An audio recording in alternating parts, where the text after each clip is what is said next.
Welcome to Chapter 7. Chapter 7 brings us up to date on the continued battle for equality and the people who were prominent in the civil rights movement. Affirmative action and assimilation are also addressed. Rosa Parks and her refusal to surrender her seat on that Montgomery, Alabama bus was an important event that galvanized Black Americans and showed that protest and resistance didn't need to involve violence. The boycott that ensued and the desegregation of buses were a demonstration of the solidarity and power of peaceful demonstration. Martin Luther King Jr. would later promote nonviolent protest during his leadership of the SCLC.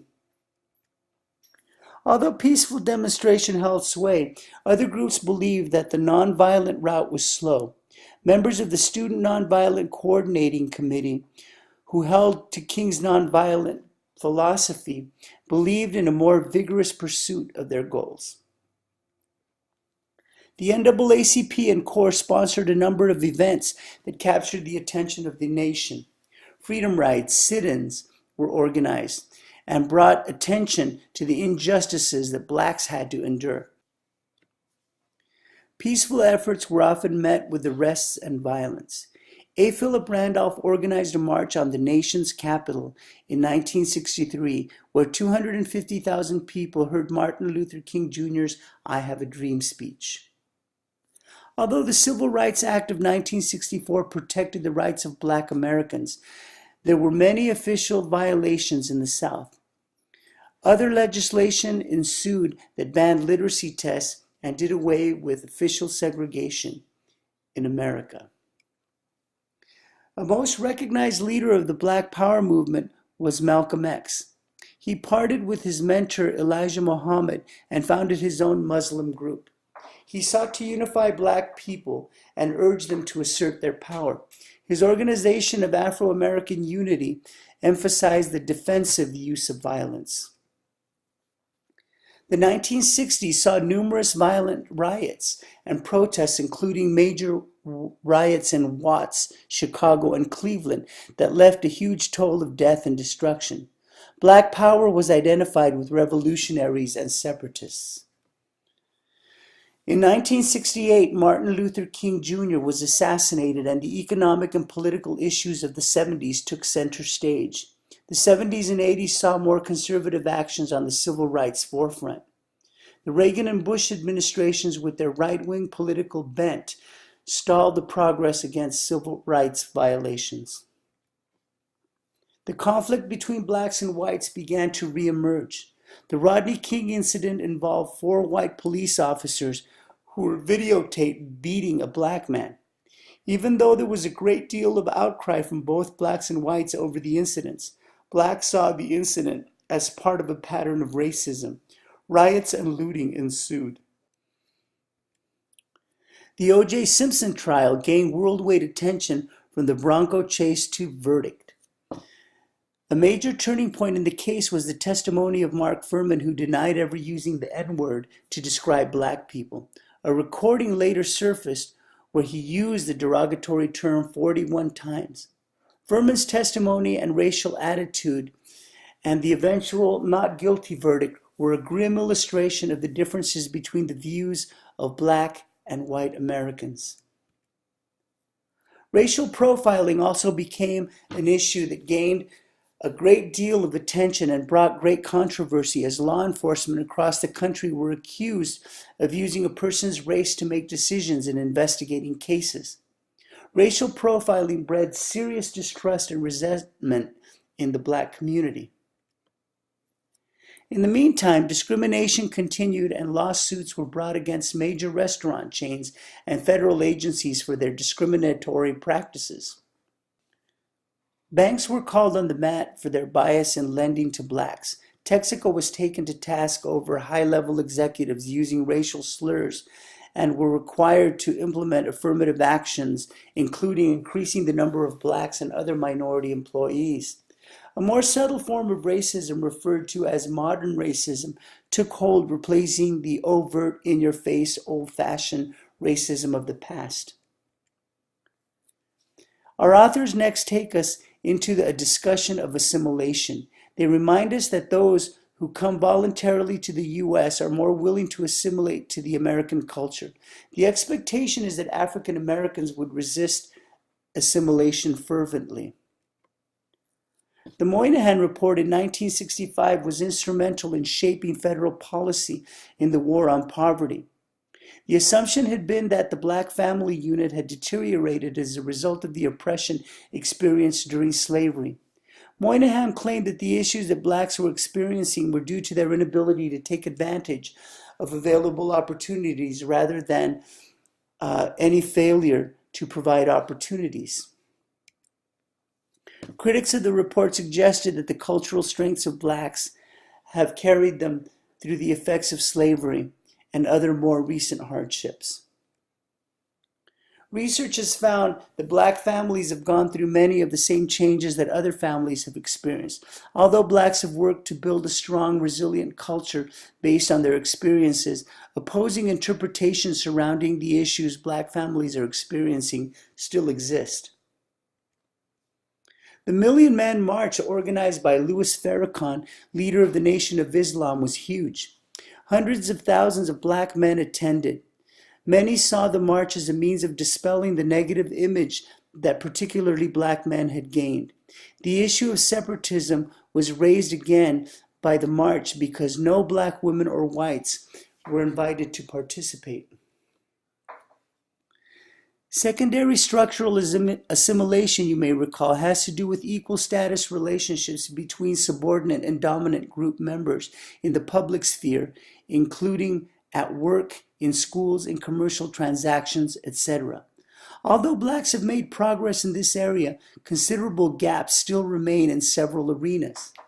In the area of work, blacks still tend to occupy lower prestige, lower paid positions, and progress is slow. Other factors affecting the slow progress for blacks are increasing automation and the movement of unskilled labor to other countries. Our authors also cite a mismatch between reading and math skills and the demand for these in the area of technology. As a result, unemployment and underemployment are high for this group. Income levels have also risen for blacks since the 1950s, but remain considerably lower than income levels for whites.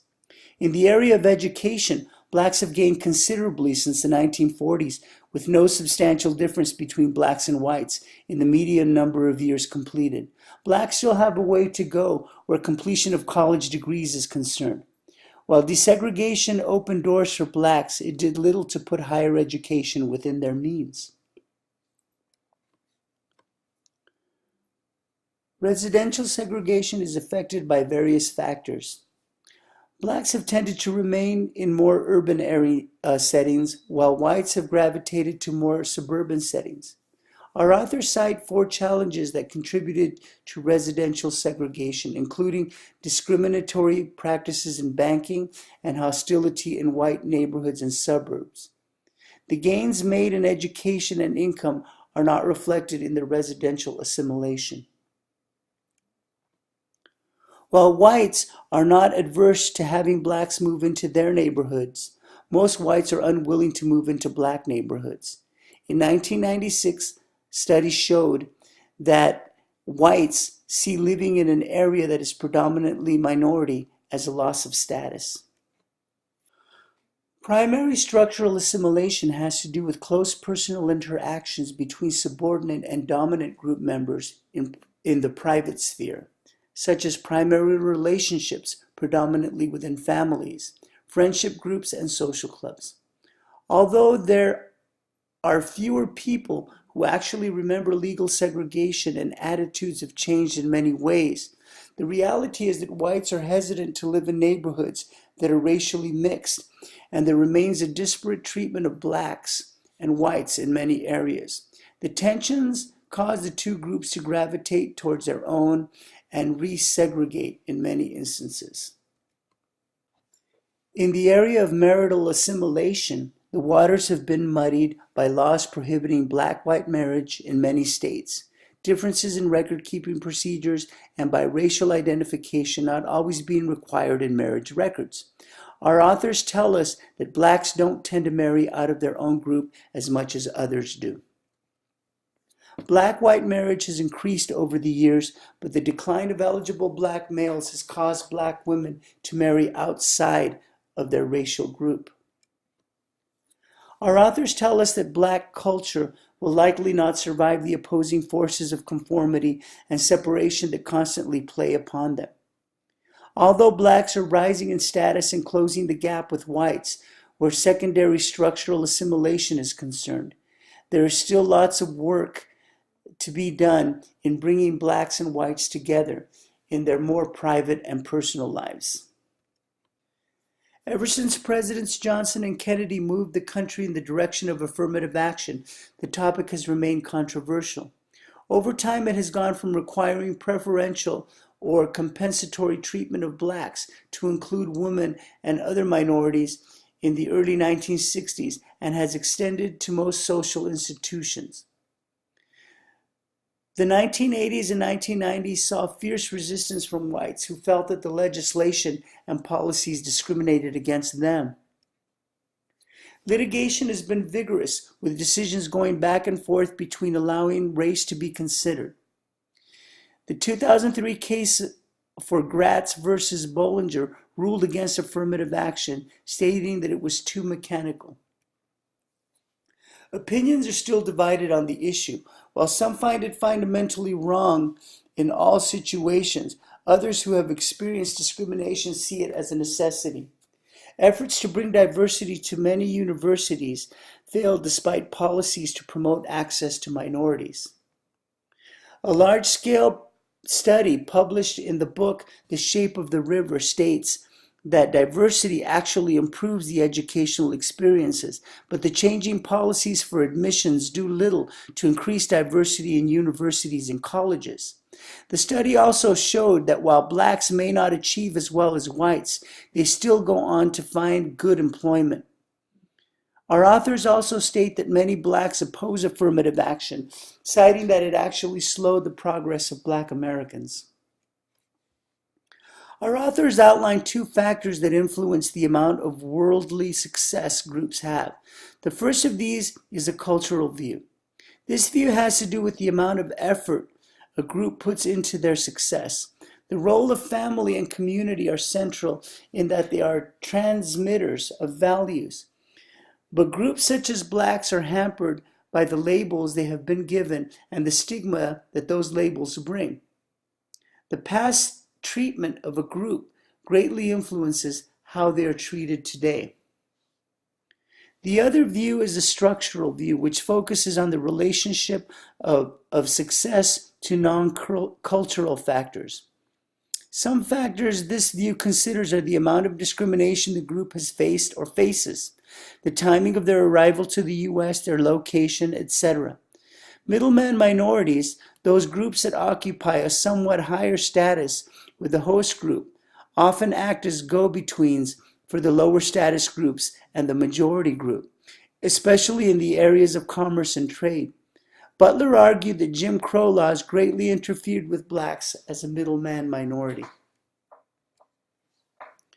William Wilson, in his book, The Declining Significance of Race, argued that the effect of race on socioeconomic status was decreasing. The rising numbers of blacks in the middle class is influenced by their status rather than their race. Wilson also writes of a growing gap between the socioeconomic classes among blacks. Wilson does acknowledge the issues that still exist in education, residential segregation, political participation, and racial antagonism, and that older blacks did not earn the same as whites due to the historic effects of discrimination.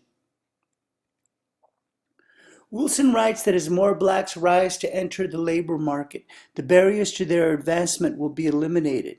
In his second book, The Truly Disadvantaged, he addresses other social issues faced by blacks that cannot be attributed to the effects of the discrimination, but to other factors such as societal, demographic, and neighborhood variables.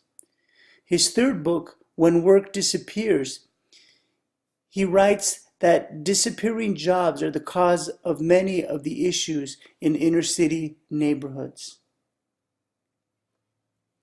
Our authors finally address black immigration. Many blacks have come to our country voluntarily and still challenge the three-generation hypothesis we covered earlier in the book. Our authors cite evidence of tension among blacks themselves.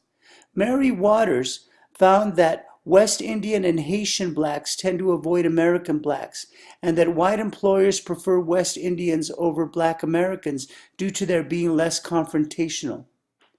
Kasanitz found several sources of tension between black American and foreign-born blacks, with job competition being among these.